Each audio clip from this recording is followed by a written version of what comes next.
So 2022, here we are, 2022. I can't believe it. We're already a month in to 2022. I keep wondering, is this going to be the year? Did we finally get through all that we've been through? It's been a crazy time. I mean, how many of us have had to change things on our calendar, move things around, bump things to the next year?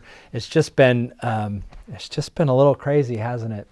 Well, not that long ago, I was reading this article that was talking about how we need to figure out how to win. It said, win the war of your mind. Okay, and so I was reading about that. I was trying to figure out what it was really about, and basically what they were trying to say is, a lot of the struggle that we experience isn't so much a struggle that we might have with actual things that are happening around us, but it's really what's going on in our mind, how we are seeing things. And so when we're in the midst of a really difficult time, if we see things positively, or if we reframe things into a different way of looking at it, sometimes that reframing of something might help us see it differently.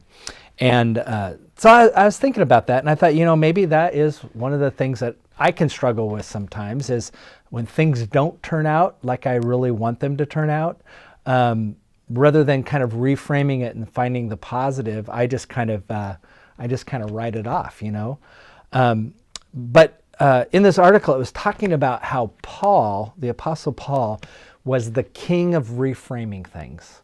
And that's an interesting way of looking at it, because I know that I've looked at and I've used Philippians a couple times in different devotionals, but there is this moment where Paul reframes his experience that he's having to the church in Philippi in such a way that he sees the positive in what all of us would look at and say, that is just incredibly negative. You see, the truth is, Paul always wanted to go to Rome.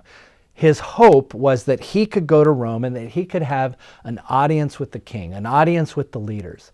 His hope was to go to Rome, talk to those who were in charge, the leaders of the nation, and he would be able to tell them about Jesus. This was his dream, to go and tell the emperor about Jesus. What a great vision that is. What a great dream that is. I mean, why wouldn't God want Paul to be able to go and have an audience with the emperor? And so that was his dream. And I would imagine that was his prayer. And you know what? In a sense, his prayers were answered. Paul did go to Rome. The problem was, he went to Rome as a prisoner. I mean, he was arrested for disturbing the peace, for disrupting the peace that was going on by talking about Jesus. And so while he does end up in Rome, he doesn't end up in the way that he thought he was going to end up there. He's a prisoner. But this is how he reframed that experience.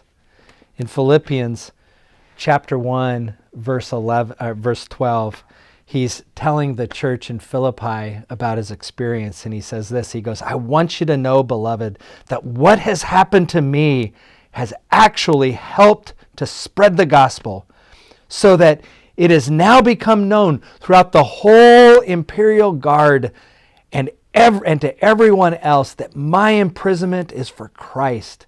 And most of the brothers and sisters, having been made confident in the Lord by my imprisonment, dare to speak the word with great boldness and without fear." I mean, you can hear this positiveness. Guess what? It's happened. I've got the audience of the whole imperial guard. And as I am in prison, what's really happening is people are talking about my imprisonment being for Christ, and the word of God is spread. Isn't that good news? Boy, talk about someone with a glass half full. He's able to reframe imprisonment into opportunity. And I find myself canceling a vacation and lamenting over that and finding myself getting all upset when actually maybe there's opportunity that happens in that. So this idea of reframing as a way of kind of winning the war that's going on in your mind, the war of negativity, the war of disappointment, all those things that may put blocks in our lives. Looking to Paul as the example of the king of reframing, maybe that's something that all of us can be challenged with. So, what do you need to reframe in 2022? Is there something that you're being asked to reframe so that you can see the positive in what most people would see as a glass half full or half empty?